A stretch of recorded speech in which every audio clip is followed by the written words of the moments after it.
Hey, it's Peter from the Garden Family, and one of the common questions we get is, what are these row covers for? How did we make them? And how do they help our plants?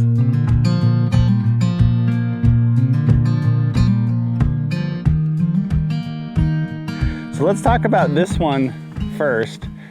This is generally the first one that we put on. It is a light horticultural fleece, and it both protects the plants from wind and cold, and also it's a physical barrier. So we generally put these on around April 1st. Here in zone 6, that's generally when we plant our cool weather plants on. So most of our plants will get these covers. Some will take off relatively shortly thereafter, but I like to give them that extra protection just in case we get a hard freeze.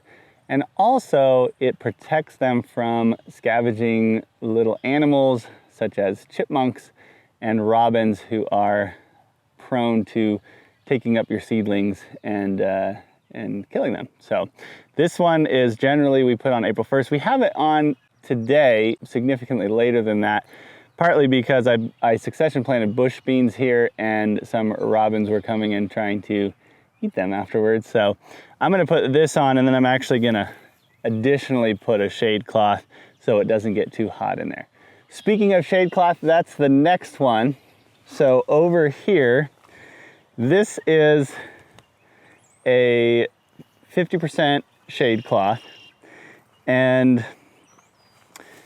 we have this one over this bed because this is a bed that had brassicas in it. So the brassica family is cabbages, broccoli, cauliflower, kale, those type of plants. They generally like cool weather with highs really more upwards of 70, 75 is as hot as they like it.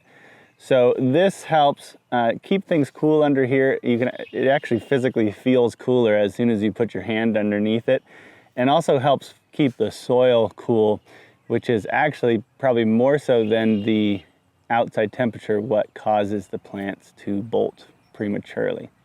So last one will come over here. This is just a netting, and so not really much in the way of wind or sun protection, but it is a physical barrier that prevents any bugs from going and getting to our plants. So what we have in here are 3 zucchini and a crookneck squash plant.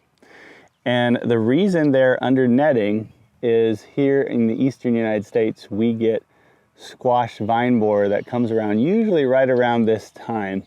It's a daytime moth. It comes up to the plant, lays an egg, and then the larva goes inside the plant, eats it from the inside.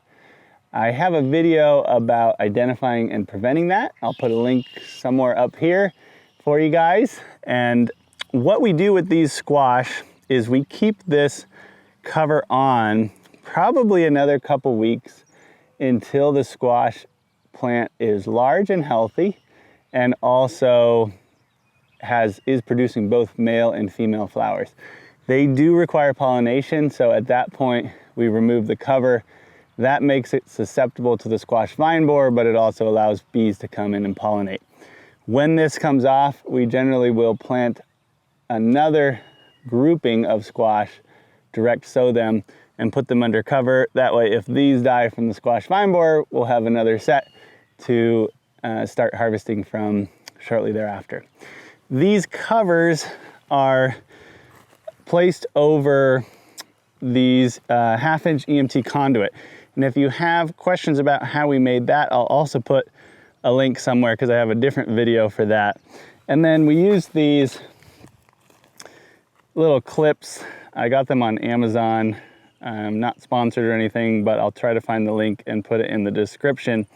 And these go on here just to hold those in place in case it gets windy. So hopefully that answered a common question that we get, why we have these covers and what we use them for. Happy gardening, everyone.